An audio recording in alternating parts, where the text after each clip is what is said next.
Estimados internautas, saudações. Sejam bem-vindos à edição número 175 do nosso podcast Chá de Coaching e Liderança. Espaço este em que os líderes conectam-se, partilham e juntos crescem. Este programa em formato de podcast inspira-se na metodologia de gestão por competências CHA, C de conhecimento, H de habilidade e A de atitude. Desta forma, convidamos líderes moçambicanos que se destacam nas mais diversas esferas da atividade produtiva, para na primeira pessoa transmitirem suas narrativas de liderança, dando a saber que conhecimentos teóricos é que adquiriram ao longo da sua caminhada, que conhecimentos práticos em forma de técnicas, ferramentas é que complementaram aquele conhecimento teórico e que atitudes em forma de ser, estar, comportamento fazem da sua marca comunicacional para acomodar tanto o conhecimento teórico bem como o prático. Constitui nossa ambição contribuir para o desenvolvimento de uma comunidade moçambicana de líderes que sejam conscientes, responsáveis e empáticos. Conscientes que possuem conhecimento instrumental para a liderança, mas também conscientes que são líderes. Responsáveis sobre a necessidade de serem praticantes de boas práticas para influenciarem positivamente os seus seguidores, internos e externos. E líderes sejam empáticos, por um lado, com as causas que defendem, mas também líderes sejam empáticos uns com os outros. A técnica que nós privilegiamos é a comunicação, porque essa é uma das principais ferramentas da liderança, através da qual os líderes transmitem as suas ideias de uma forma simples, compreensível e fluida, para que quando o líder deixar de existir, esta causa possa ser posticipada para a atual e futuras gerações. Temos como líder convidado para a edição de hoje Titus Maumani, especialista de marketing e comunicação. Titus, bem-vindo ao nosso podcast. Muito obrigado, Sandy, pelo convite, e estendo os meus cumprimentos a todos que nos estão a ver e a ouvir neste momento, e parabéns aqui por esta iniciativa que traz o chá de liderança. Mas para mim o mais importante é ver que este chá foi transformado em acrônimo. Conhecimento, que é aquilo que nós temos de estar a buscar todos os dias, eu acho que é fundamental. Não há sociedade, não há indivíduo que se forme como tal se ele não for à busca de conhecimento. A habilidade, esta capacidade que temos de transpor este conhecimento para a prática, aquilo que nós conseguimos transformá-lo na prática, e acima de tudo, atitude, aquilo que já fazemos no dia a dia, tanto como é que nós levamos ele para a prática. E efetivamente eu acho que este é um chamado para que todos nós adotemos o chá na nossa vida. E só de estar aqui, o Sandy já me está a fazer um coach. Tem que ter uma vida movida pelo chá. Obrigado. Muitíssimo obrigado. Como é que o Tito aprecia um chá físico, um chá literal? Em que momento é que procura por um chá? E que tipo de sensações, de sentimentos o chá lhe proporciona? Ok, bom, aqui nós acabamos discutindo os dois troncos do chá. Eu vou começar pelo chá literal. Eu sou machangana, não sei se movido pelo meu machanganismo, que muito me orgulho de ser, que acho que já eram tempos em que o machangana era visto como um buçal. Em tempos, dizer sou machangana, parecia que está a dizer, tanto que há muitos que hoje dizem, sou machangana, parece que estão a querer levar a coisa para o lado. Não, mas para mim ser machangana é um orgulho, sim, porque as minhas origens são mesmo de Gaza, sou de Siaya, Poiombo, e já no meu processo de crescimento em Xai-Xai, habituámos-nos a uma coisa, tomar chá. Não consigo perceber se aquele é tradicional do Machangana, ok? Mas eu, para mim, a minha vida, o meu dia, quando eu acordo, a primeira coisa que tem de vir à boca é um chá quente. Literalmente chá, é algo quente. O meu estômago começa, portanto, ele acaba sendo um móvel para que a minha mente comece a pensar. Ok, eu sou atleta, gosto muito de praticar atividade física, consigo sim ir correr, fazer isso, mas quando chega a altura de meter algo no estômago, em vez de começar com uma Coca-Cola, passa aqui a publicidade, para mim é melhor começar com algo quente, que pode ser um café, muitas vezes é um café, e tantas outras vezes é um chá. Mas algo que é inevitável para mim ao cair do dia é o chá da tarde. Esse eu não abro a mão, ele me relaxa, Pego, termino o dia, sento-me, faço chá, aproveito para fazer uma introspecção daquilo que foi o dia, tanto lessons learned, o que é que foi feito, o que é que não foi feito, o que é que ainda tem que levar para a continuidade antes mesmo de terminar o dia, porque para mim o dia termina literalmente quando nós pousamos nossos dispositivos e dizemos está na hora de dormir. Ok, aí é que desligamos. Gostava ainda de chegar àquela fase que diz, cheguei a casa, desliguei-me de tudo, ainda não posso dar esse luxo. Então para mim, este processo todo, este chá acaba me conduzindo para este momento. Então sim, o chá ele é importante porque ele acaba movendo o meu organismo fisicamente, porque quando eu o tomo faz-me bem ao organismo do ponto de vista estomacal, mas eu percebo principalmente o chá verde. Diz-se que tem cafeína e há muitos que não optam pelo chá verde no final do dia, mas a mim é exatamente o contrário, ele relaxa-me, traz-me, deixa-me num relaxamento total, é por isso que ele acaba sendo a minha opção. Portanto, este é o primeiro tronco do chá. Agora o segundo tronco, que é o chá, conhecimentos, habilidades, atitudes, eu acho que este tem que ser o nosso dia a dia. Eu sempre digo, diariamente é importante que nós vamos para casa saber que aprendemos uma coisa, tal conhecimento, ela é importante, tem de ser buscado todos os dias, buscado e aprimorados para que este conhecimento seja transformado em habilidade, esta habilidade que depois é levada para a prática. Ok, então é por aí, não sei se responde exatamente.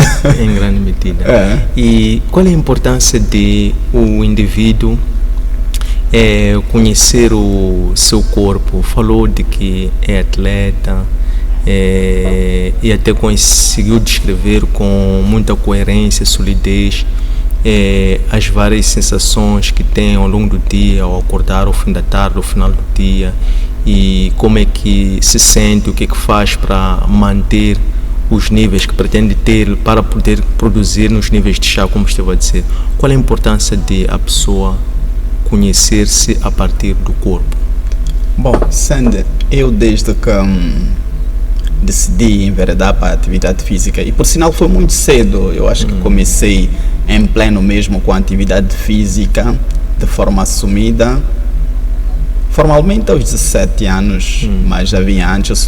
Eu sou de uma natureza muito franzina, eu era muito magrinho, muito franzino, e aquilo fazia de mim, aliás ainda continuo, né? Sou uma pessoa muito tímida, e fazia de mim mais tímido.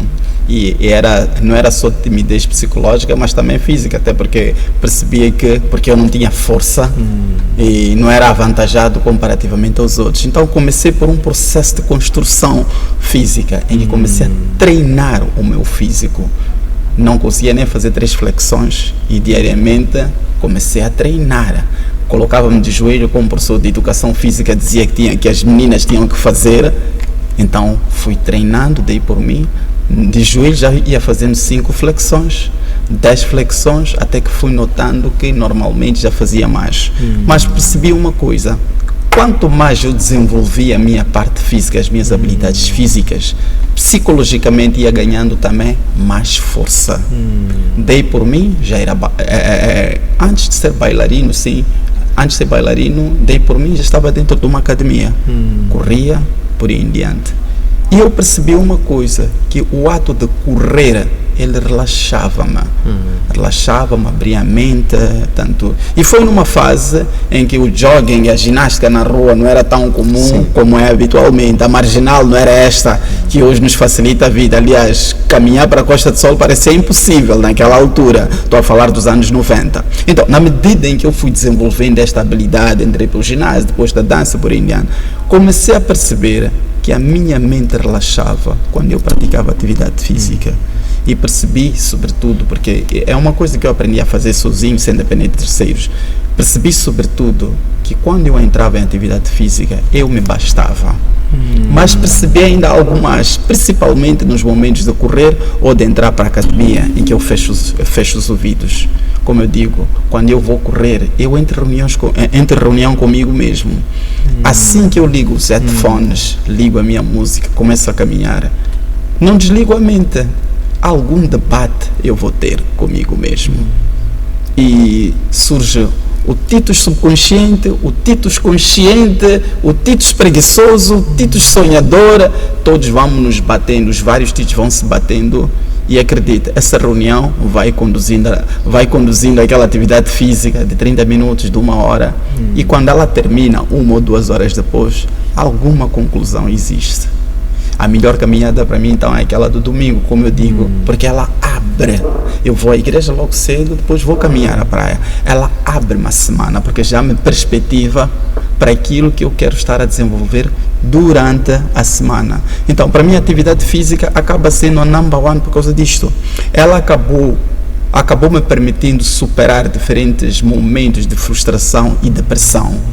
E que talvez eu precisasse de um coaching, ou de um coach, precisasse de ir a um psicólogo, mas porque eu desenvolvi por mim mesmo esta atividade física, esta habilidade de treinar-me. Eu treino desde 94, portanto não são poucos anos, e isso para mim é tradição. Então ela acabou sendo para mim o meu psicólogo. Então é mais por aí. Há 2 anos eu estava com 90 quilos, hoje estou com 70 e poucos.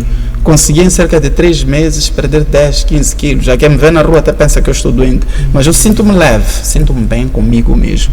Então sim, a atividade física para mim, ela acaba sendo importante, porque é este elemento que promove o equilíbrio físico psicológico. Mas não basta lutarmos pelo físico, também temos que ir à busca do equilíbrio mental, temos que ir à busca do conhecimento, temos que ir à busca de outras habilidades que vão complementar este elemento, a atividade física. Muito bem, excelente. No âmbito da comunicação, disse que comunicar é mais sobre escutar, compreender os outros, menos do que falar. E alguns especialistas em comunicação sugerem que, como bem esteve a dizer o Titus, que a primeira comunicação, o primeiro diálogo tem que ser com nós próprios. Então, enquanto vai fazendo o diálogo entre o seu consciente e o subconsciente, em quão importante isto é aprender a escutar-nos, aprender a resolver-nos, aprender a curar-nos, para que também na comunicação com os outros possamos assumir esta função de curar os outros. Olha, se nós não nos conhecemos, não vamos conseguir conhecer o outro. Esteve muito bem a dizer aqui o Sander. A primeira comunicação, antes de qualquer, é conosco mesmo. You need to find yourself, who you are, quem tu és exatamente. Tens que te sentar e tens de compreender a ti mesmo. Antes de discutir com o terceiro, discuta contigo mesmo, debata consigo mesmo.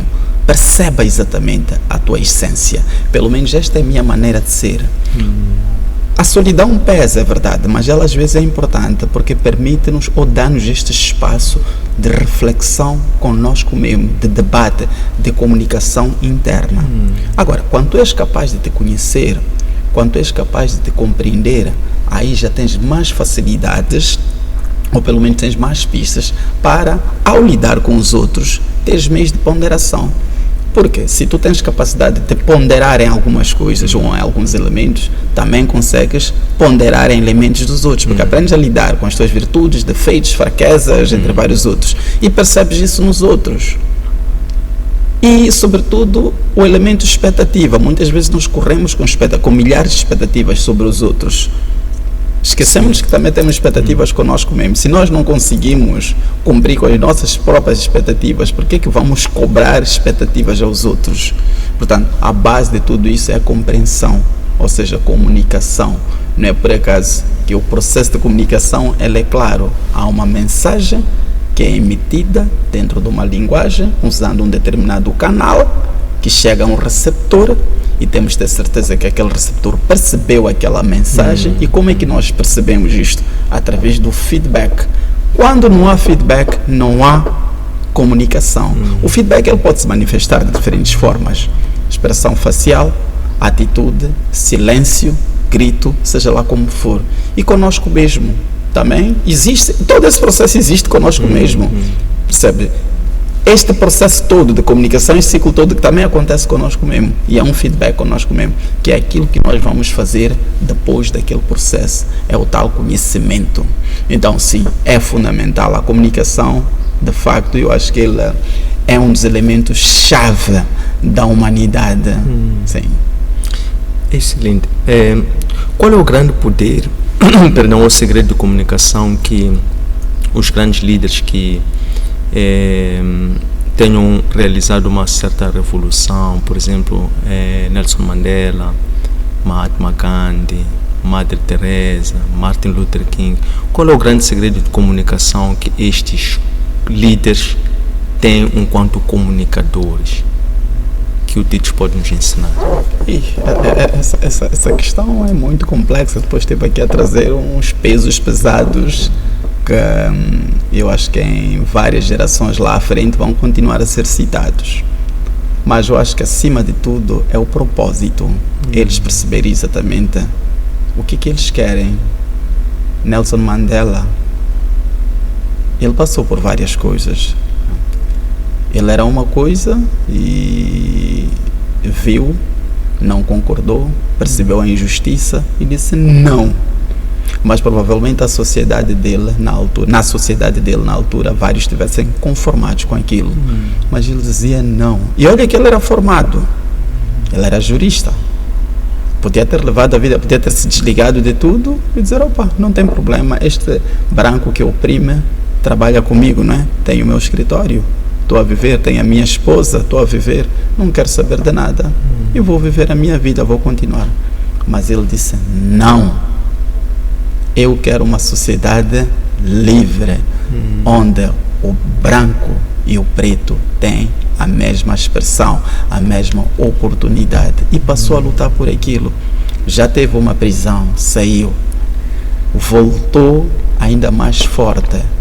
Vieram os 27 anos, mas em nenhum momento ele disse, arrependo-me. Isto o que é? Propósito. Ele tinha uma causa, lutou por aquela causa. Então, muitas vezes quando nós somos movidos por um propósito, nós passamos por muitos altos e baixos. Nós ficamos a pensar que os grandes líderes, os grandes pensadores, os grandes transformadores, ficamos a pensar que a vida deles é um mar de rosas. Ficamos a pensar que porque eles acreditaram foi tudo bonito. Que privações eles tiveram no dia a dia? O que eles deixaram de ter? O que eles perderam por acreditarem ou por ir atrás daquele propósito? Foram só movidos por dinheiro? Muitos não. É o tal propósito. Tanto lutaram que chegaram lá. Aquele que pega a arma, vai à guerra, vai ao mato, luta, liberta um povo. O que lhe aconteceu no mato? Que minutos, que segundos, que dias, que anos ele perdeu lá? Que riscos ele correu? Vários, mas depois atingiu o objetivo dele. Quando consegue atingir, vários não, vários não conseguem atingir. Então, o mesmo Nelson Mandela esteve aqui a dizer, Nelson Mandela falou do Gandhi, falou da Madre Teresa, tanto também não tiveram vidas fáceis, facilitadas, mas o propósito. Então, quando tu tens o propósito, esta é a base. A crença, o propósito é isto. Não interessa se os outros acreditam, mas eu acredito que isto pode ser um elemento transformador. Esta é a base. Segundo, influenciar.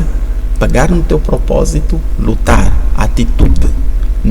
Influenciar, ok? Influenciar, puxar um, puxar dois, criar grupos, até que aquela iniciativa vai se transformar em movimento, ok? Por um lado tínhamos o Mandela e o seu grupo que foram presos, mas por outro lado havia um grupo que estava lá fora a gritar Free Nelson Mandela. Eu acredito que aquele Free Nelson Mandela só esteve lá porque encontraram no Nelson Mandela um elemento que de facto iria ajudá-los a sair daquela situação. E viu-se, foram os 27 anos, lutou, insistiu, saiu. O resto da história. Agora podem dizer várias coisas em relação ao Mandela, são detalhes. É por isso que eu estava a dizer que a luta, ela per si tem muitos espinhos. A questão do propósito, durante o próprio processo de edificação do nosso propósito, ela tem vários espinhos. Passamos por vários processos, mas o objetivo, esse teu propósito, de facto for seu propósito. Por mais que tu não cantes, um dia ele vai ficar evidente com ações, com realizações em concreto. Aí vamos dizer, aquele era o propósito do Sende. Excelente, muito bem. Como consultor de comunicação, quais são os elementos críticos que, quando se pensa uma marca que se perspective que seja uma marca para à eternidade, por tempo indeterminado, uma marca moçambicana, por exemplo. Como é que, na concepção das marcas, podem-se trazer esses elementos que têm a ver com a eternidade para poder criar este movimento, esta apropriação, e as pessoas possam efetivamente seguir, defender essa marca e fazerem dessa marca a sua causa própria, quando esta marca ou esta visão parte de uma pessoa? Qual é o processo por detrás da construção desta marca? Ok, eu acho que é importante falarmos aqui tete a tete, terra a terra, sem trazer cá conceitos científicos, até porque estamos aqui a falar para uma audiência eclética. Muitas vezes nós, quando temos uma marca ou quando criamos algo, nós acreditamos: este é o meu produto, eu é que fiz, tem qualidade, eu tenho a percepção de qualidade do meu produto, está a perceber? E pego naquela percepção e imponho de várias formas. Mas não basta que eu, dono da marca, tenha a percepção de qualidade. Há toda uma narrativa que deve ser construída. Uma marca, ela vem de vários elementos, desde o naming, o nome certo que nós vamos escolher, a paleta de cores. Portanto, temos aqui uma marca patente. Ao olhar para esta marca, eu consigo ter aqui a ideia daquilo que é a identidade da marca. Muito verde, natureza, aqui parece ter plantas, frutas, ok, então isto aqui tem algo a ver com saudável, ok? Porque nós acreditamos que o natural é saudável. Estive aqui a dar o exemplo do chá, este chá em particular, que acredito que seja um superalimento, seja da família dos superalimentos. Mas agora, onde é que as nossas marcas moçambicanas falham? Elas não criam esta personalidade. A gente pode perceber durante a FACI, nós temos várias marcas, vários produtos locais, produzidos mesmo localmente. Das províncias vem muita coisa, e coisas com qualidade. Mas sendo, quando eu vou à mercearia, quando eu vou ao supermercado e vejo ali a prateleira, se eu tentar antes me perguntar quantas marcas nacionais de produtos alimentares, estamos aqui a falar de alimentos, temos, vou tentar, e mesmo se me desafiar agora, diga sendo 5, o sendo provavelmente vai se engasgar. Mas se eu falar de produtos importados, de forma rápida, há de dizer. Então, quando estas marcas têm força da comunicação, quando elas transmitem esta personalidade, há uma tendência que existe do consumidor associar essa força de comunicação com qualidade. Por muitos mitos que possam existir à volta de uma marca, mas se ela comunica bem, se ela posiciona-se bem, ela acaba despertando esta percepção de qualidade. E há marcas que acabam vingando pelo simples fato delas existirem como marca. Sim, tem as suas qualidades, é verdade, mas esta comunicação, esta clara definição do nível de posicionamento que elas querem ter, o branding à volta dela, acaba criando esta percepção de qualidade. É aqui onde muitas vezes nós acabamos falhando. É interessante tu ires lá para a FACI, ires para aqueles pavilhões de Moçambique, veres N produtos ali espalhados. Tu vais dizer, o rally está assim, ok, mel está assim, uma série de coisas. E talvez até vais à mercearia, aquele rally que é produzido em Gaza ou em Inhambane, podes até vê-lo na mercearia, mas vais passar por ele, vais ignorá-lo e vais escolher outra coisa. Isto porquê? Porque as nossas marcas não têm visibilidade. Há um processo de marketing que é completamente ignorado, não tem estratégia, entanto que tal. Elas dizem, não, nós somos bons, e muitas a lutarem já para irem para fora, e algumas até são vendidas no mercado internacional, mas cá, no ponto de venda, na mercearia, elas não têm a mesma força.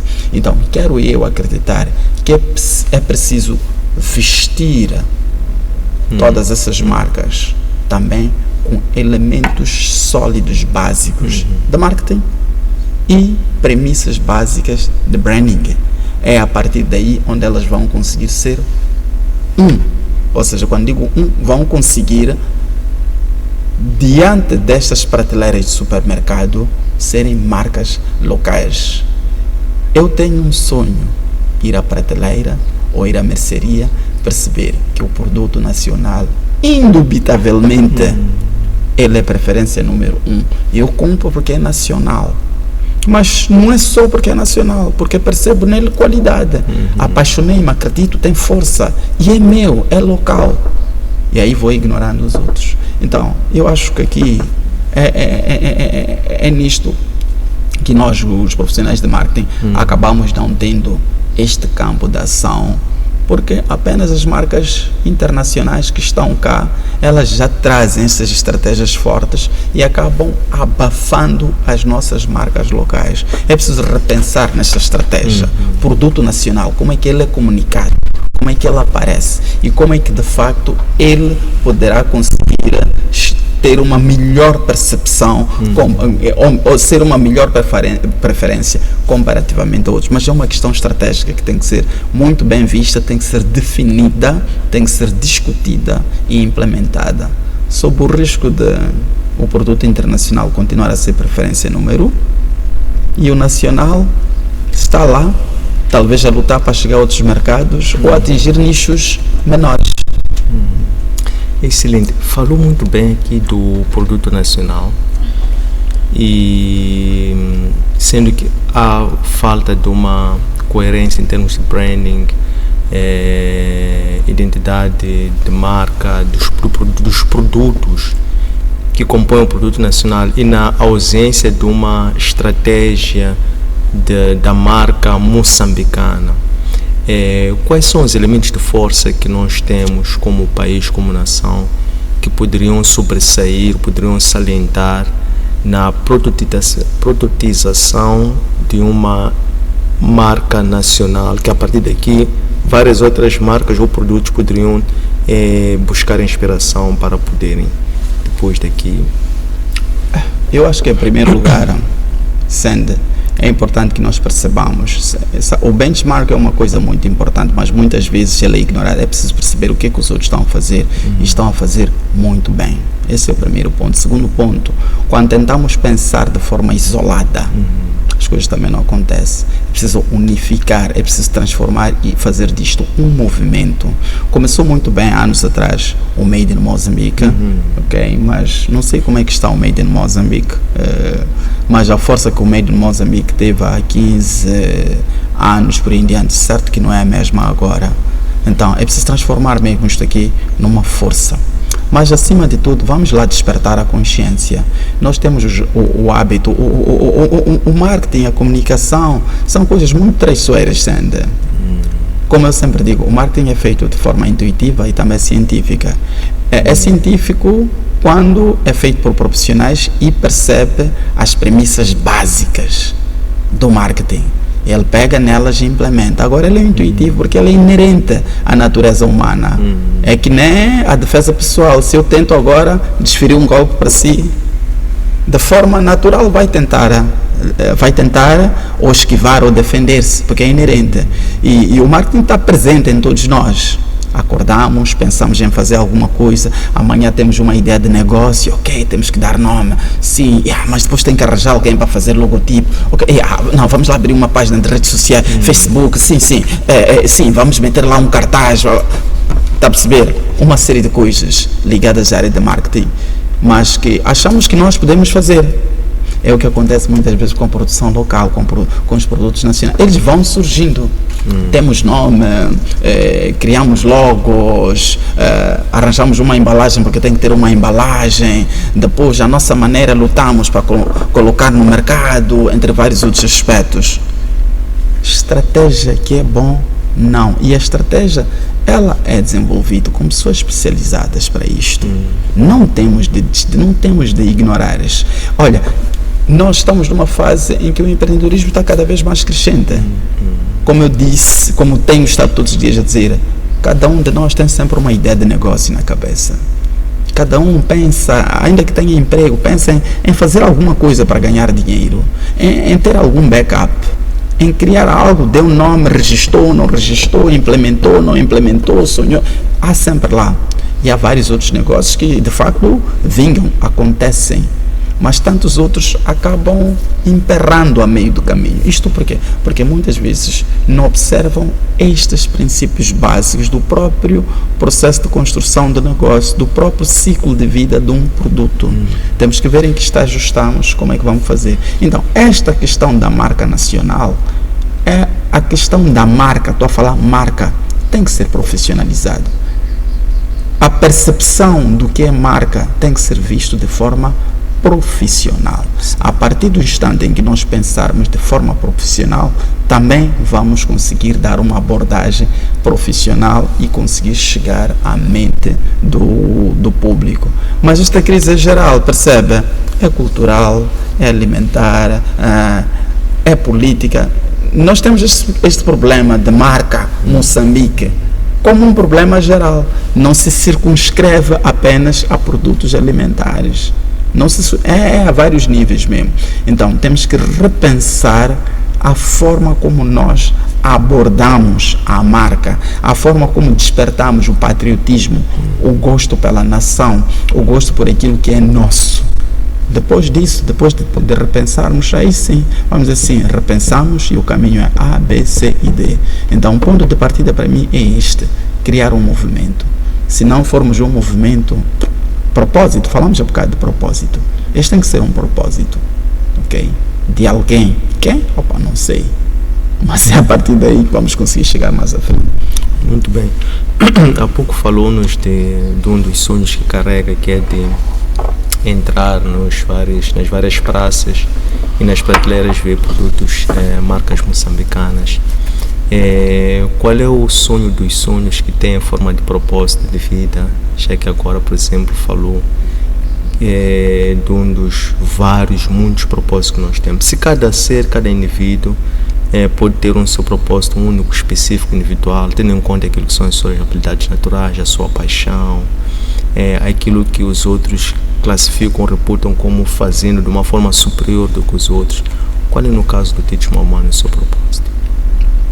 Eu tenho uma paixão, minha paixão chama-se marketing. E meu dia a dia é movido pelo marketing, procuro fazer isso, que é um conteúdo que chama-se Café com Marketing, onde procuro trazer as boas práticas de marketing e vou procurar fazer desfilar nessa plataforma, ou já tenho estado a fazer, mas ainda em crescimento, diferentes profissionais, diferentes pensamentos, diferentes perspectivas, e a partir daí trazer um pensamento local de marketing e que seja comum, seja partilhado. Dentro desse pensamento, logicamente, está lá presente a forma como nós, em Moçambique, agimos com o marketing, com as marcas, ok? A percepção do que é nosso, do que é local, mas sobretudo democratizar o conhecimento de marketing. Nós, quando vamos às plataformas digitais ou a livros, vemos conceitos muito pesados de marketing, mas eu disse que o marketing é intuitivo, ele está presente em todos nós, de forma muito mais simplificada. Nós vamos ver que é 1 e 1 igual a 2, que de facto qualquer... Não é por acaso, esta é uma ciência tão interessante que tu consegues ver pessoas que não tiveram formação, não sentaram-se numa carteira para estudar marketing, mas que hoje, tanto com a prática, seja no mercado de trabalho, seja com exposição, foram puxando A, B, C e D e desenvolveram esta habilidade e são bons marqueteiros. E podem conseguir discutir tete a tete com quem sentou-se 5 anos e às vezes até suplantar. Isto por quê? Porque de facto ele está presente em todos nós. Simplesmente tem que ser desmistificado. Eu gostava de poder fazer parte desse processo de desmistificação, de perceber na prática o que é o marketing no nosso dia a dia, o que é o marketing. Okay. Quando o Sandy chamou Titus, colocou aqui presente, pensou, provavelmente procurou saber um bocadinho mais do Titus, tentou perceber o perfil do Titus, tentou perceber, ok, a minha linha editorial é esta, mas o tipo de perguntas que eu vou fazer ao Titus, o que é que eu espero que o Titus me responda, como é que eu vou agir com... Em cada um desses elementos temos lá fundamentos de marketing. Em cada comunicação, está lá tudo presente. Mas provavelmente, não sei, o Sandy pode não ser um expert de marketing, mas esteve lá de forma sábia a desenvolver cada um desses elementos.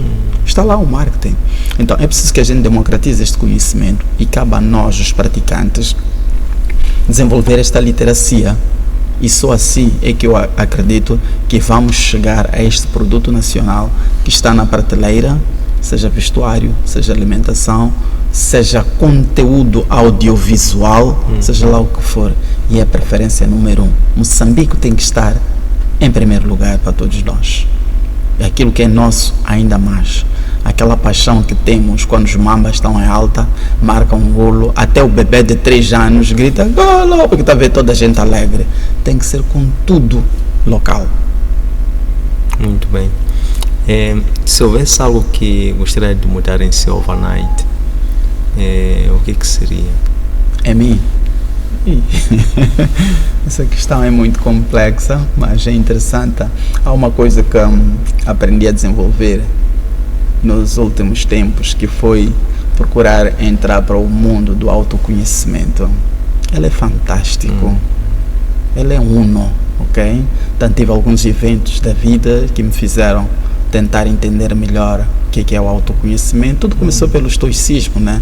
Tentar perceber o que era exatamente o estoicismo, que é a habilidade que temos de pegar numa fraqueza ou num determinado momento, transformá-lo em elemento de resiliência e seguirmos em frente. Tanto caiu, levantou, sacudiu a poeira e continuou. Temos que resistir. Então isso depois foi trazendo todos os outros elementos. Eu acho que a busca do conhecimento, do autoconhecimento, ela é fundamental, e talvez eu devesse ser um bocadinho mais profundo em relação a isso. Need to know better myself. Quanto melhor eu me conhecer, aí sim vou chegar lá. Segundo lugar, liderança. Gostava de poder mesmo liderar processos. Eu gosto muito de conceber coisas, concebo muitas ideias. Tenho uma característica nata. Se nós sentarmos em 5 minutos, eu posso lhe criar agora um produto, um projeto, e o Sende dizer, opa, Titos, fantástico, vamos implementar isto. E já criei vários, continuo a criar, tenho gosto e faço isso de olhos fechados.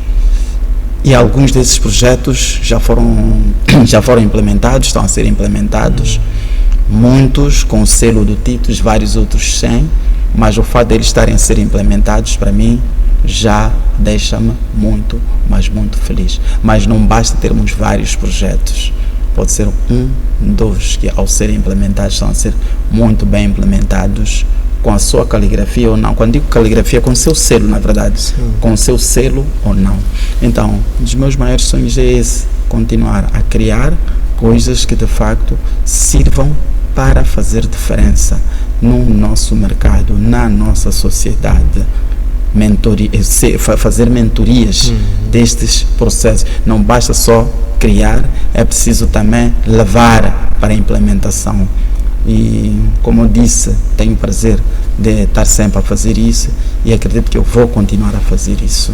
Okay? Muito bem. Talvez melhorar esta habilidade do ponto de vista de implementar melhor essas ideias que são criadas.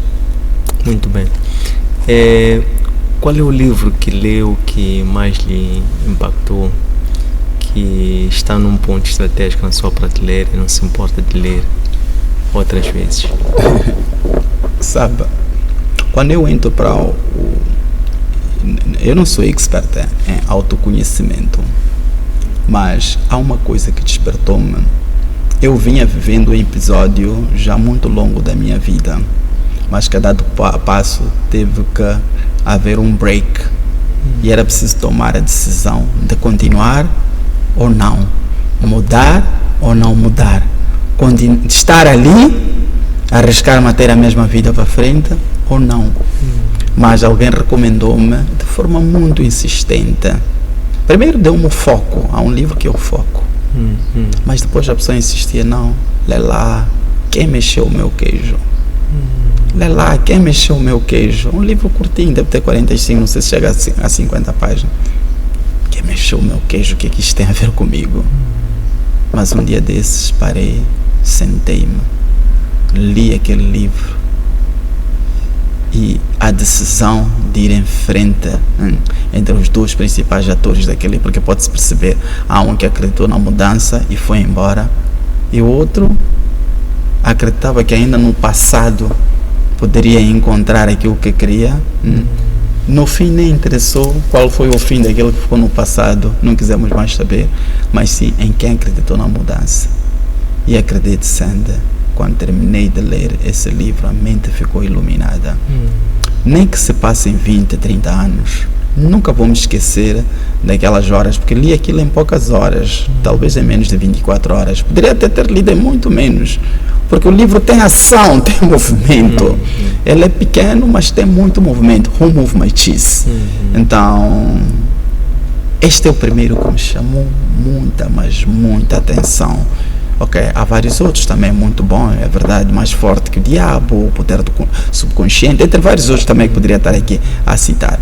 Mas para mim, na fase em que eu estava, em que eu precisava de perceber o poder da mudança, ter lido aquele livro foi um clique na minha mente. Então, não sei se respondo, mas este é histórico justamente por causa disto. Mas é preciso que tu esteja. Eu acho que aquele livro faz sentido para quem está a enfrentar este dilema: vou, não vou.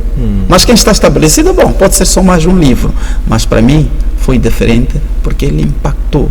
E eu acho que a leitura, o segredo da leitura está aqui, ela tem de impactar, tem que mudar alguma coisa em nós. Sim. Muito bem. A conversa vai ao rubro, o tempo felizmente é limitado. Gostávamos de saber, ainda para terminar, como é que o Tito se prepara antes de se juntar às suas equipes, no seu espaço individual privado. No início foi aprendendo as flexões, depois falamos do treino, do jogging. Qual é o roteiro que tem, sob o ponto de vista de preparação mental, física, emocional e espiritual? Bom, a primeira coisa que eu faço ao sair da minha cama é o meu sinal da cruz.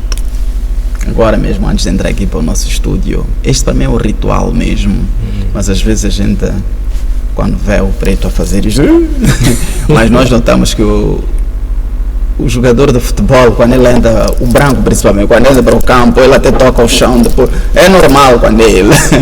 Então, o primeiro passo que eu dou quando eu me levanto e sento-me, é instintivo, é mesmo o sinal da cruz. E ele está presente em vários outros momentos, vários outros passos. Este é um ritual meu, é uma forma de bem. Eu sou católico, então esta é a minha bênção, ok? É normal eu começar o dia com uma atividade física, ok? Isto é o normal. Dos 7 dias de semana, provavelmente 80% dos dias são dedicados a isto. Eu acho que a minha mente começa aqui. A minha meta é começar com meditação. Não vou estar aqui a querer dizer bonito perante o Sandy, a dizer medito. Não, é minha meta. Mas meditar não é fácil. Conseguir desligar a mente, ficar naquele momento, passar para um outro plano. Garanto que faço todos os dias esse teste, mas ainda não estou a conseguir desligar. Okay? Tenho uma mente tão ativa que ainda não estou a conseguir desligar. Eu vou ter o prazer daqui a um tempo de dizer, olha, já consigo meditar, mas já consigo praticar atividade física. Essa eu pratico, sim. E seja correr, eu gosto de começar o dia assim. Depois disso, a minha agenda, assim como o Sandy tem, eu não posso fazer o meu dia sem a minha agenda. Quais são as minhas atividades? Começando por visitar aquilo que não foi feito o dia anterior e planificando melhor aquilo que será. Depois o resto é o tique que eu vou fazendo. Está feito, está feito, está feito. E a frustração de chegar o dia e notar que 90% das coisas talvez não foram feitas, né? Mas acreditando que elas vão ser feitas. Então, para mim a premissa básica é a planificação. Tu não podes ter um dia não planificado. O teu dia não pode simplesmente começar assim. Mas, acima de tudo, cada dia tem o seu grande objetivo. Qual é o meu grande objetivo de hoje? Por exemplo, hoje que estamos aqui a conversar, nosso grande objetivo é o Comarpa. Vamos ao Fórum Comarpa. Estamos com os olhos postos naquilo. Mas antes disso existia este grande objetivo, estar aqui diante do Sende. Então faz parte do meu roteiro, sentar-me com o Sende, conversar e esperar que partilhe uma chávena de conhecimento interessante com o Sende, a seguir isto com o Marco. Estes são os grandes objetivos do dia. Depois vão aparecendo objetivos micro que vão nos moldando durante o dia. Então para mim a premissa básica é esta: planificação. Não há vida sem planificação. Planificação leva-nos à estratégia. Excelente. Queremos agradecer este maravilhoso chá de conhecimento prático sobre liderança que nos serviu e desejar-lhe um bom ânimo nesta jornada de autoconhecimento, que o Criador continue a suscitar-lhe uma fé intrépida, coragem e obediência para continuar a produzir com esta alegria, esta alegria, vamos lá, de servir e de aprender a cada dia a se tornar uma melhor versão de si mesmo. Muito obrigado pelo chá em todos os níveis e também para si muitos sucessos e parabéns pela gala que tivemos do chá de liderança, e sei que teremos muito mais galas lá à frente, e aqui o Sende está a mostrar o grande elemento mobilizador e transformador ao reunir-nos e a fazer-nos acreditar que somos líderes de alguma coisa. Tanto o colocar isso em nossas mentes já é muito bom. Obrigado mesmo e bem-aja para si, sobretudo, e ao projeto. Muito obrigado.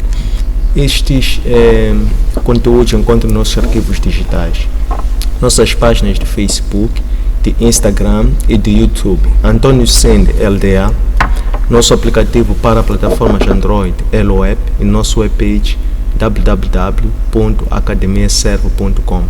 Espero que gostem. Um abraço de luz.